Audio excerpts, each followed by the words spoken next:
మైదా పిండి చక్కెర వాడకుండా సింపుల్గా హెల్దీ వేలో చాక్లెట్ కేక్ ఎలా తయారు చేసుకోవచ్చో చూపిస్తున్నాను. చాలా టేస్టీగా ఉంటుంది. మీరు కూడా డెఫినెట్గా ట్రై చేయండి.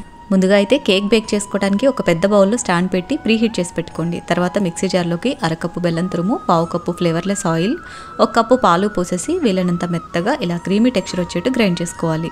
తర్వాత ఇదంతా కూడా ఒక బౌల్లోకి వేసేసుకుని ఒక కప్పు గోధుమ పిండి, 1 tablespoon cocoa powder, half spoon baking powder, పావు spoon baking soda, 1 spoon vanilla essence వేసేసి కాచి చల్లార్చిన పాలని కొద్ది కొద్దిగా పోసుకుంటూ ఈ విధంగా ఉండలు లేకుండా రిబ్బన్ కన్సిస్టెన్సీ వచ్చేట్టు కలిపేసుకోవాలి. తర్వాత ఇదంతా కూడా కేక్ మౌల్డ్లోకి వేసేసుకుని 1-2 సార్లు ట్యాప్ చేసి ముందుగా ప్రీహీట్ చేసి పెట్టుకున్న గిన్నెలో పెట్టేసుకుని 5 మినిట్స్ మీడియం ఫ్లేమ్లో, 30 మినిట్స్ లో ఫ్లేమ్లో బేక్ చేసుకున్నారంటే చక్కగా ఇలా బేక్ అయిపోతుంది. కేక్ బేక్ అయిన తర్వాత కంప్లీట్గా చల్లారిపోనిచ్చి బటర్ పేపర్ తీసేసి మళ్ళీ అదే బౌల్లోకి వేసేసుకుని పైన డైరీ మిల్క్ చాక్లెట్ పెట్టేసి మళ్ళీ ఒక 2-3 నిమిషాల పాటు బేక్ చేశారంటే చాక్లెట్ కొద్దిగా మెల్ట్ అవుతుంది. ఆ తర్వాత మనకి నచ్చిన షేప్లో కట్ చేసి సర్వ్ చేసుకోవడమే.